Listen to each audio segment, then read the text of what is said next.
Florida Senator Marco Rubio joins us by phone from Miami. Senator, right now, what's the most important thing that people of your state need to know? Well, a couple things, obviously. There's virtually no part of Florida that's not going to be impacted by this storm. I'm currently in my home here in West Miami, and it is a nasty, brutal storm, and we're not even in the eye of the storm. We're going to get the sustained tropical storm winds. We're getting the gusts from hurricane tornado threat. It is going to be exponentially worse everywhere from up the west coast of Florida. So if you live in Naples and Fort Myers and Sarasota in the Tampa Bay region, this storm has the potential to be that sort of worst-case scenario that meteorologists and emergency planners dread.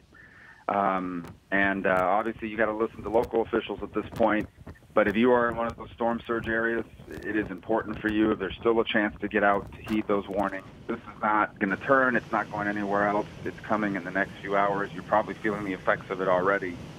And in many ways, as I said, this is hitting the west coast of Florida is the worst possible route this thing could have taken. In your neighborhood, Senator, there's been a lot of worry about senior centers, about hospitals, areas where people can't get out of the way of this. What can you tell us about how those are holding up, and are they ready for a storm of this size? Yeah, the good news is that we have been able to, for days now, message on this in the southeast coast of Florida. Now, that doesn't mean some people stubbornly didn't stay behind, and gosh, we're worried about them. And if you're in Key West or anywhere in the Florida Keys, I mean, we're going to find out. Hopefully not too many people stayed, as I hope what we're going to find out, because it doesn't look very good for them down there no matter what they did. There's probably no safe place to be. I am concerned about southwest Florida. I'm deeply concerned about the Tampa Bay region because they have not got the warnings really only started to be amplified Friday night for them. And so even as late as last night, we were talking to people we know personally and others about the need to move. And it's been so long since the Tampa Bay region has had a storm that some people perhaps have no memory or have of what it's like to be through one of these. You can't hide from the water. That's our biggest fear. And by the way, storm surge doesn't come until the storm passes. So it's a long time event.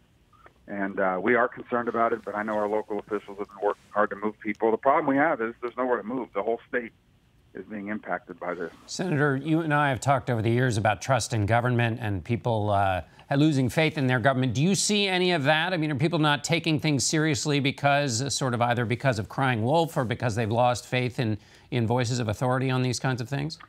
No, I can't say that in this case. I really can't. I think that people really have responded. You see an enormous number of people have acted. It was the most massive evacuations, I think, in the history of the state. For sure, millions of people have moved.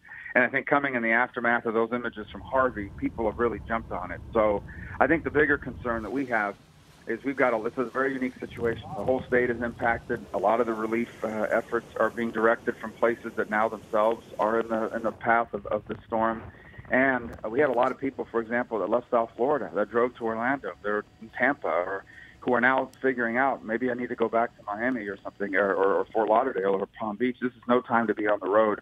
This is a very unique storm because of its size and scope. You usually are able to say that there's some safe place in the state you can go to. In this particular case, virtually the entire state is being impacted by the storm. All right, Senator, we'll leave it there. Thank you so much. Stay safe, and we'll be back in a moment.